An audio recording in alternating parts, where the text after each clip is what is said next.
Good morning, good afternoon, good evening to everyone around the world, all my fellow linguists. I hope you're having a good weekend. Another question I'm frequently asked in the language community is, should I work for agencies or should I work for private clients? Well, that's a multifaceted question, more so than you may realize, because, well, first of all, if you have private clients, you are in the minority. More than 90% of translators, in my experience, only end up working with agencies. Even in my case, that was almost always the situation. And the reason is twofold. First of all, it's much easier to get jobs with agencies because you only need to provide your information to them once, typically, and then they will just assign jobs to you.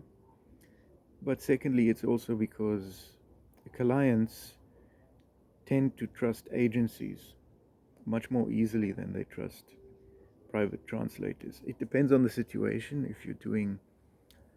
If you're translating personal documents, legal records, things like that, then it is possible to find private clients, especially if you are able to provide a sworn translator stamp for the country that the documents pertain to, as I am. But generally, you'll be working with agencies. Now, in 2024, translation agencies are definitely diminishing in number. Whether that's a good or bad thing is up to you to decide. But it's important to bear in mind that translation itself is, well, it's certainly an industry in decline, obviously, because translation was one of the very first industries to feel the effects of automation, by which I mean initially translation software, Google Translate, things like that, all the free translation apps you can download. But now, of course, also AI, which to a large extent makes human translators redundant. Now, I'm well aware of the fact that all the existing translators in the comment section will not like hearing this and will no doubt fling all their hate at me, but I'm used to that. I was a translator for 15 years. I worked in 7 different languages. I'm ranked in 6 different language pairs, including number 3 in the world for Mandarin to English. At least last I checked. I haven't checked for a while, since translation these days is a waste of time, in my opinion. There are still things you can do to earn an income on the internet. Whether they are future-proof or not is up to debate. I could make a separate video about that, or, well, a number of them, if you'd like to hear more on my opinion about these things. Personally, I transitioned into the writing industry towards the end of 2017. I started working as a writer. Now, to be fair, my extensive background in language-related work did play heavily into that and did benefit me. But the only way I was really able to earn an income, even at that time, was by becoming very sought after as an SEO writer, which is an entirely different skill on its own and almost makes the writing itself, I would say arguably makes the writing itself less valuable than one's knowledge of SEO and how to implement it, unfortunately, because that's not what I envisioned when I embarked upon my journey to become a writer. But in any case, after about 2 years of working very hard at SEO, becoming skilled, building a portfolio, I was able to become a sought-after writer, especially because I specialized in industries that I was already very familiar with, which is to say, in my case, software, technology, blockchain, crypto specifically. I had a background as a developer and architect of such systems myself. But even the writing industry is now, to a large extent, now I realize this is very much in contradiction to a lot of what you're hearing on the internet right now. There are a lot of gurus, many gurus out there, writing gurus, online copywriting mentors, all kinds of people telling you that you can make 10K a month, $10,000 a month just doing what they teach you in their course, which, if you do any of their courses, always ultimately ends up being making your own course and then teaching other people to become copywriters. So there you go. That's how it works. That's how it's always worked. It was the same with all the dropshipping gurus. Now, this is not to say that it was possible in the past to do these things, but what you need to realize, and this is what people starting out as remote workers, or let's say people who'd like to make a living online, but are only starting now in 2024, I would say don't realize, and that is, if someone is making a course teaching you how to become successful as a remote worker, as an online worker, well, there are two things you need to understand. You really need to bear this in mind, and it's easy to see. First of all, if they've made a course out of it, if you've ever been an entrepreneur or know anything at all about business, it makes no sense at all to create competition for yourself by teaching literally hundreds, if not thousands of people how to do exactly what it is that you're doing. If you're Stephen King, for example, you're not going to teach people exactly how to write books in your exact style and share all your own inspiration with them. Maybe that's not the best example, because fiction writing is very much a creative endeavor, but most skills such as copywriting and so on, yes, they do entail creativity, certainly more so than something like translation, which, again, people don't like it when I say this, but I do feel qualified to say this, having worked in 7 languages for 15 years. Translation is not a creative endeavor. It just isn't. It doesn't require creativity. In fact, if you're working with an agency, which is 90% of you, then they don't want you to be creative. They don't care that you also happen to be a copywriter and can translate their marketing materials into more marketing type language and so on. They don't care. They want it to be correct. They want to get paid by their client. So went off on a bit of a tangent there, but these things are all related. Translation, not creative. Copywriting, certainly creative to some extent, requires some creativity, but can to a large extent be templated, which, if you want to be an efficient copywriter, is what you will end up doing. So, translation, copywriting. Is there room for copywriting in 2024? Yes, but the only way you can do it sustainably, and I say that with a grain of salt, because in 2024, I wouldn't venture to say anything. Certainly nothing you can do on the internet on your laptop is necessarily sustainable anymore. But yes, people do still need copywriters, and although the vast majority of them are certainly already using AI to produce their own copywriting, albeit not good quality copywriting, but most of them don't care about that. They only care about content, which is why most copywriters these days, I would say most copywriters, actually refer to themselves as content writers / copywriters, which is such an unfortunate word. I mean, content, if you're really just creating content, well, then what's your value proposition? But in any case, is there room for copywriting?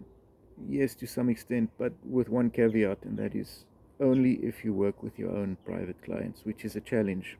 It's more difficult finding proper clients that you can work with directly than it is to learn to copyright. If you're a native English speaker and you want to write English copy. It can be learnt in a fairly short amount of time, especially if you want to save time and you use existing templates or simply learn from existing good copywriters. Their material is freely available everywhere on the internet. So that is something, it's a skill you can learn quite quickly. Yes, it does take effort, it takes work. You can certainly get better at it over time. But if we're talking about just copywriting, so not SEO writing, it can be learned in a fairly short amount of time. If you have any creativity, all the better. But even there, I wouldn't necessarily recommend you put all your eggs into the online copywriting basket. It comes back to my original point, which I will now finish. The first thing you need to bear in mind is if someone is making a course teaching you how to become, let's say, a copywriter, because copywriting is the new drop shipping, right? There used to be all the drop shipping gurus, and everybody figured out it's not as easy as that, and it's already saturated, and Amazon doesn't even like it when you do that. PayPal doesn't like it when you do drop shipping. There are all kinds of caveats that they never tell you. Today it's copywriting. So you have all the copywriting gurus telling you how to make $10,000 a month. What they don't tell you is that they started doing it 10 years ago or 15 years ago, right? I started earning money as a translator online 15 years ago, before the gig economy or remote work or any of these buzzwords even existed. And at that time it was possible to make a fair amount of money.